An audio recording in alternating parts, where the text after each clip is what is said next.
Hey Wolfpack, and welcome back. I hope you enjoyed yesterday's story. Today, we're reading a new series, and it's called I'm the Only One in My Family Who Isn't a Cannibal, written by That Really Short Chick. Now with that said, whether you're sitting around a campfire, on the night shift, or even laying in bed, let my voice soothe your nightmares.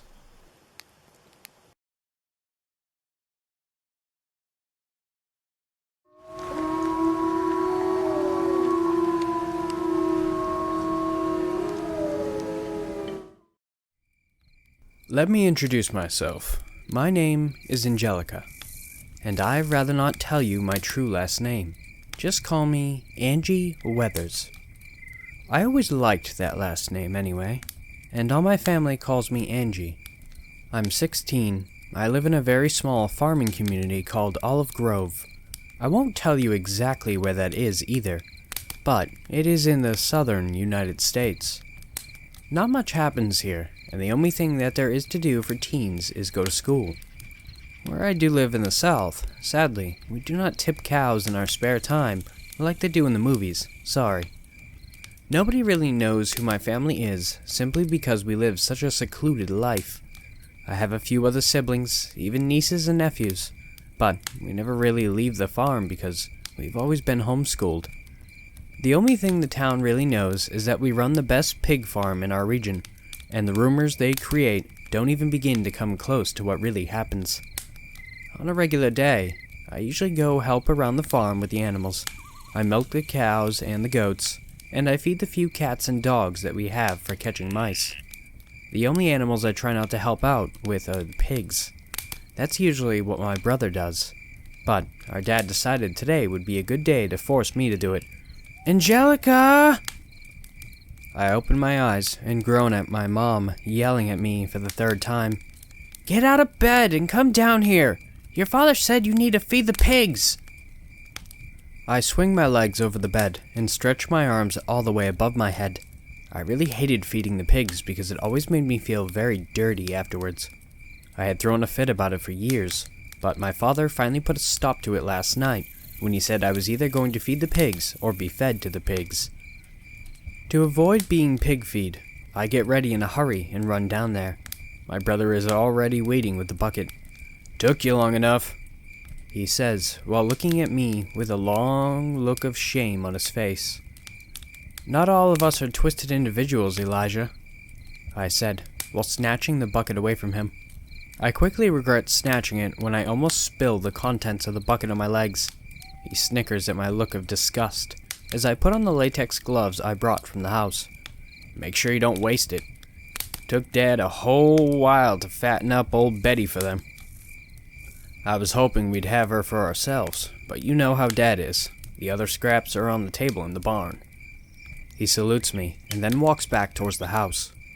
I try my best to ignore his comment and the feeling of dread in my stomach as I feed the pigs. This is normal meat. Nothing is wrong with this meat.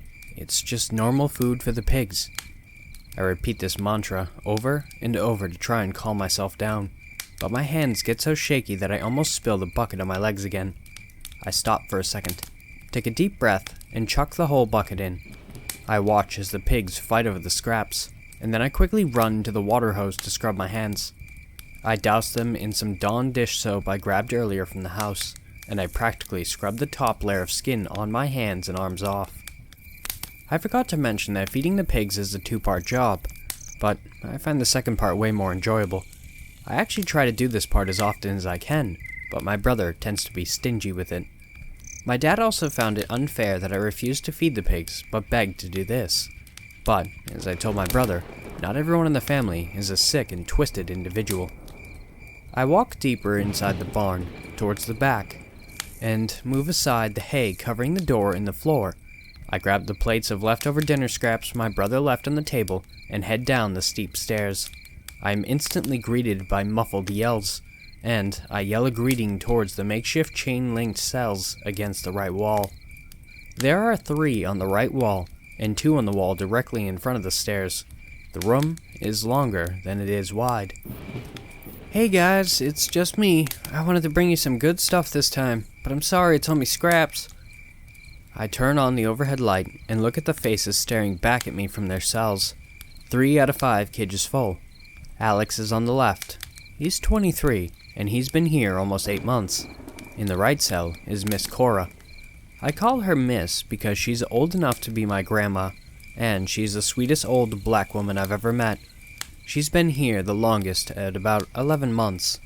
I think Dad has kept her here this long because of how sweet she is. The middle cell is where Celia is. She has only been here 3 weeks, so I don't know much about her. The others are still trying to convince her to trust me. I walk over to Alex's cage and take the rag out of his mouth. Thank God. I thought if I saw your brother's stupid smirking face one more time, I was going to off myself, he says, while he rubs the lines left on his face from the rag. I take Miss Cora's out next after Celia backs away from me. Now, Alex, honey, you know you can't be saying those type of things for your safety. Miss Cora kind of became Alex's temporary mother figure while they had been trapped. You get pretty close to people if you're locked in cages with them. I walk towards Cecilia's cage again and put my hand through the small makeshift hole that each of their cage has. You can trust me. I won't hurt you like they will. Alex walks towards the fence wall he shares with her. She's telling you the truth. She's the only one of them that cares about us. I flinch at him, including me in the them, but I waited patiently as Celia walked towards me. I carefully take the rag out of her mouth as she stares at me, doe-eyed. I promise I won't hurt you. I smile at her, and then I walk and grab the scrap plates I had set down. Okay, so my mom made pork chops, string beans, and mashed potatoes last night. I tried to get you guys some good enough scraps, but you know how mean my brother can be. I ramble on, while I grab the plastic plates and silverware I keep stashed in the shelves. He fed some of it to the dogs, and he wouldn't even let me heat it up in the microwave. I'm just happy to have your mom's mashed potatoes again, and to have them on a plate. Kinda sucks when your brother just puts it in our hands, complains Alex. He can be such a dick, I say, as I split the scraps evenly 3 ways. I hand each plate to them along with silverware. They immediately start chowing down. Oh shoot, I forgot to get you guys some more napkins. I smack myself on the forehead at my own forgetfulness. Oh no, baby. What you do for us is already enough, says Miss Cora. I smile at her, and we sit in silence for a few moments while they eat. Celia starts staring at me when she finishes eating, but I ignore her until the others are done eating. She waits until I make eye contact with her before speaking. I don't get it. Why do you do this? Do what? Feed you? My parents tell me to. I would feel bad if I didn't anyway. I just put it on paper plates because you're human. Oh, you don't have to tell us that we're humans. She rolls her eyes as she says this. If you really felt like we're humans, we wouldn't be locked in a cage. Why are we even here anyway? Alex looks down at the floor as Miss Cora looks sadly at me, waiting for me to respond. I don't know what to say, however, so I stay silent. Well, are you going to answer? I can't get a word out of these two about it, and I know they know. Am I going to die or not? I'm a big girl. I can take it. Not like being here is any better than death. I say the only thing I know to say. I don't know what my father wants me to do with any of you for sure, but there could be any number of possibilities, but I don't have the heart to tell you any of them. I never find out what his decisions are until they happen, and I don't know how he makes them. The only thing I know to do is make you feel better about being here. She laughs at my response. Her eyes now are far from the doe eyes she had earlier. Feel better? Look, little girl, I don't think there's any way to make me feel better about being in a cage. Alex quickly slams himself against the fence wall and grips it with his fingers. Hey, leave her alone. She can't help that we're in here. It's not her fault. She can let us out, yells Celia. Then she turns to me. Go on, let us out. All you have to do is open the cage and we all run. Stop yelling at her. Alex's fingers have started to turn white with how hard he is gripping the fence. Miss Cora has turned away from the screaming and sits cross-legged on the floor. Celia continues to scream at me. Alex continues to scream at her, and tears begin to flow down my face, and I finally lose it. Okay, look! I can't let you out, and I'm sorry about that, but that's just how it is. Why? Are you afraid he's going to kill you? Are you really going to put the lives of 3 people on the line for your own safety? She stares at me, with her hands on her hips. I reach into my back pocket and pull out an old flip phone I've had since I was a little girl. It didn't work, but I kept it for one particular picture. I pulled that picture up and aimed it at Celia's face. She scrunches up her nose, which makes me want to punch her. Who am I supposed to be looking at? A picture of my older sister and I. An older sister I no longer have. When I was younger, she was supposed to be watching me. She fell asleep by accident. I came out here and released everyone we had then, and my father killed the people I released, along with her. Celia stares at me, while she takes in my story.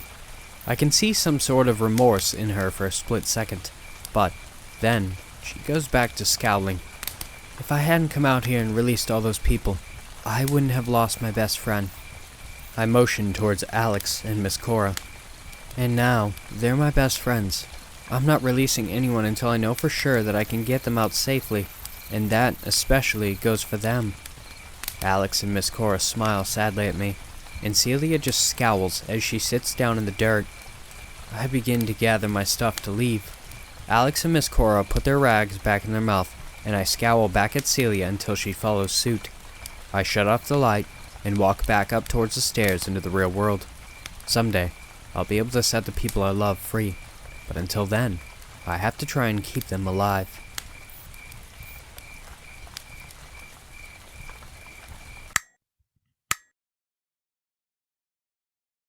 Thanks for watching, Wolfpack. If you want to catch me by the fire next time, I upload every weekend including Friday. Don't forget to like the video as it helps me out more than you know. If you want to submit your story, head down to the description. Now, here's Roken to howl you off to sleep. Have beautiful nightmares.